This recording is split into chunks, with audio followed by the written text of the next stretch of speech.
we can take a look at our main menu here at the top. It currently lists all of our pages that were imported from our template, but we need to add in our new FAQ page to this navigation menu.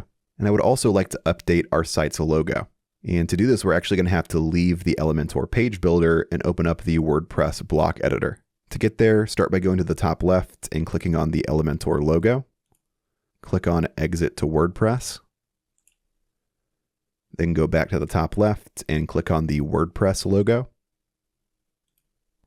Then from here, go to the top and find your website here.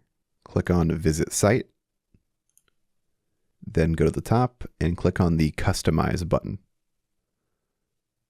And now that's going to open up your WordPress theme settings. Let's start by learning how to update our main menu here. Start by going to the left and find Menus. Click into it here. Click into Main Menu. And then you'll see your pages listed here. Right now we have Home, About, Services, and Contact. And you'll see those same pages listed here in the top right.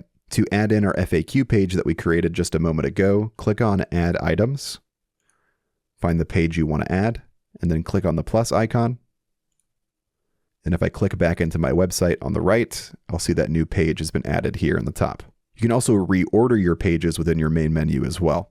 To do that, simply click and hold on the page that you want to move, and you can drag it into a new position.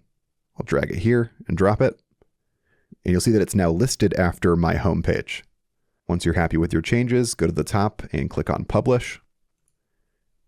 And now those changes are going to be saved.